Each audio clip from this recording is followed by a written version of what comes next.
Hello everyone, welcome back to Fraud on the Telly. In this video, we'll be breaking down the newest episode of Attack on Titan and answering all the questions from this week's episode, like why Falco's Jaw Titan looks so different from the other Jaw Titans, and why this scene of Mikasa is so important in this episode and for the series to come. And wow, what an episode it was, as the finale finally feels like it's heating up. Some of the animation in this episode was just absolutely stunning, let me tell you. As always, if you enjoyed the video or learned something new, make sure you like, comment, and subscribe. Go check out some of our other AOC content, like our Who Could Kill Eren video, where we rank every member of the Anti-Eren Alliance. Okay, let's crack on. Our episode begins with the emotional trauma we left off with last week. Connie has just shot two of his former friends and allies in one of the most emotional scenes to date, when snap cut to Annie's gigantic Titan hand, snatching this guy out the air. In the background of this emotional scene, the female and armored Titans still battle the Yeagerists in their ODM gear. It seems there's still quite a few of them around, and they're putting up a good fight with their liberal use of thunder spears.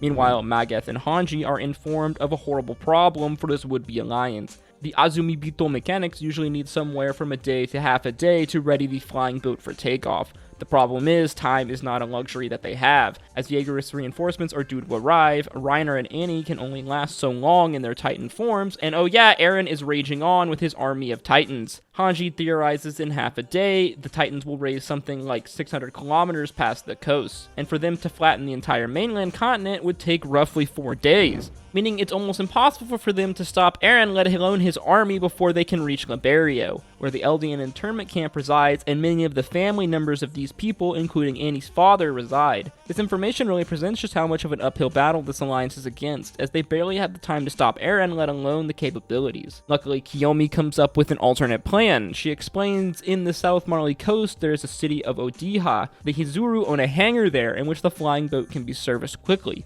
The plan then: transport everyone to the ship and sail to Odiha, tugging the flying boat. The problem is twofold: getting out of the port without anyone dying, and the city of Odiha surviving long enough from the rumbling for the flying boat to be serviced. Unfortunately, the group are running out of choices, so they decide to take the gamble and make a run to the ship. Back to the battlefield, the female and armored Titans are still fending off the groups of Yeagerists. Still so weird to see Titans and humans in ODM gear fighting, but not be cheering for the humans. Falco sees the mechanics making a run for it, and so he orders his soldiers to kill them before they reach the boat. As they fire on the Azumibito, Mikasa and Hanji appear, killing Falco's men, while Reiner steps in, shielding the mechanics from gunfire, as well as taking several thunder spears. Reiner really earning that armored Titan name here. The remaining Yeagerists fighting Annie break off, looking to kill the Azumibito, and everyone running to the ship.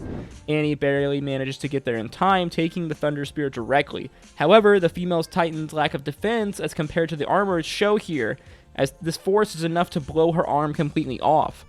More thunder spears comes flying to Annie. Before she can take them, which most definitely would have knocked her out of the battle, Reiner intercedes, the thunder spears blowing off his Titan armor's face. We've seen Reiner's armored Titan take plenty of beatings throughout the show, but he's really proving his worth here, as all of these blasts would have most likely killed the female Titan, if not blown her human body to pieces.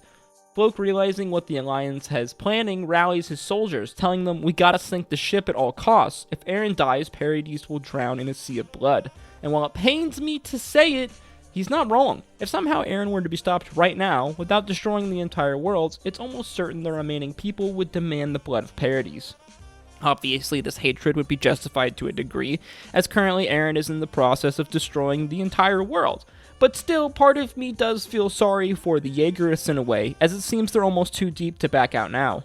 Meanwhile, Pieck, Elena, Levi, Onyankopon, Falco, and Gabby are looking on as slowly Reiner and Annie lose strength.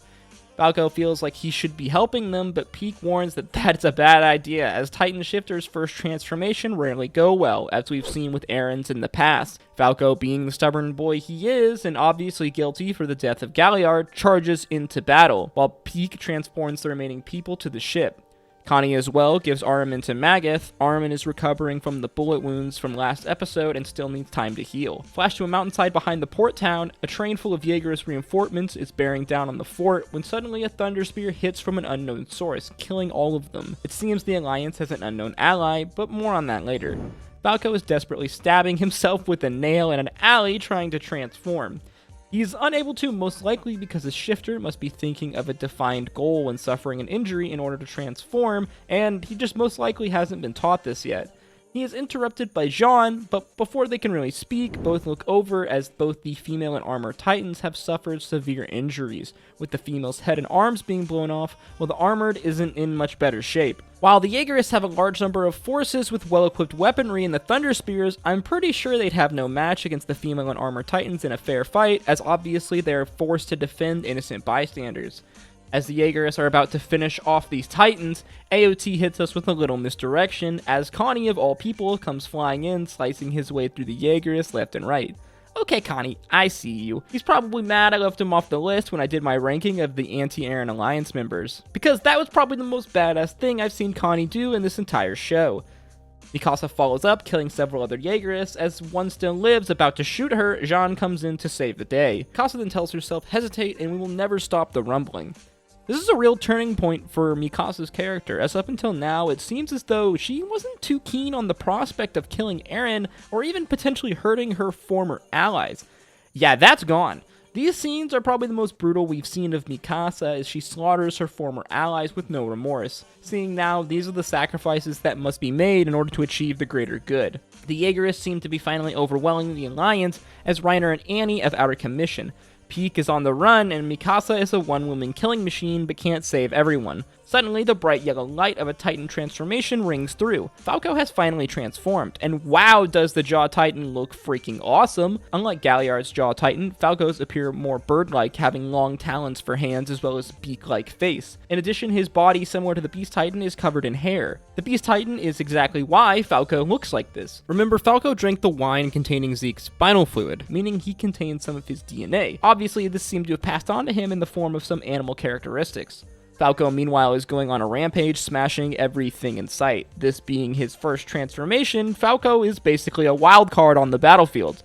Floke, realizing the tide is turning, makes one last dash in an awesome scene of animation. He launches himself high in the air in order to shoot a Thunder Spear at the ship. As he pulls the trigger, Floke is suddenly hit by a bullet, causing him to miss the target and fall into the ocean below. I love the little small detail here that much of this water in the port is colored red from the blood of the Yeagerists. It just makes these scenes all the more brutal. Speaking of brutal, Mikasa, in her most brutal segment yet, disposes of one of the final groups of Yeagerists, proving again cool chicks don't look at explosions, as a rain of blood pours down around her. Demon Princess Mikasa Ackerman has arrived, everyone, and I would not piss her off right now. Falco, unable to control his Titan, rages on, tackling the cart to the ground. General Magath, quick on his feet, runs, grabbing a sword, cutting Falco from the nape of the Titan. With the Yeagers defeated, the Alliance members board the boat, shipping off to Odiha. Magath decides to stay behind, as in the port is a Marleyan battleship that could potentially follow them. Magath is greeted by our mystery sniper, Keith Shaddis. And now we have the tag team I've finally been waiting for, No Country for Old Men. The two decide to team up, breaking into the ship, heading down to the armory. Here, Magath rigs the ship to blow. As both men seem content to die, Magath asks Shaddis why he's helping them. Keith tells them he saw some of his old students escaping out of Shinhashima, realizing their plan and seeing how much they've grown as humans. Shaddis decides to help them. Magath as well, in this moment, seems to finally come full circle as a character, accepting the horrible role he played in the oppression of the Eldians and the cruel acts he carried out as head of the Eldian warrior program. He realizes that if his sacrifice allows those kids to live a normal life, he can die a happy man, as the two destroy the ship. On the boat, the others have told Annie the plan to go to Odiha, and if they do this, Liberia will most likely be destroyed. This realization destroys Annie herself, as remember, her only driving force in fighting, what caused her to spend years in a frozen crystal, was to return to her father in Liberia. Annie, with tears in her eyes, looks to Mikasa and asks her the question that's been on all of our minds. Can Mikasa kill Eren? As Annie breaks down, saying she can't bear to kill anyone else, our episode ends. Luckily for you all, I've made an entire video on who can kill Eren, so go check that out now. As always, if you enjoyed this video or learned something new, make sure you like, comment, and subscribe. Click one of the videos on screen now, and I will see you in the next one. As always, guys, stay safe out there. Peace, love, adieu.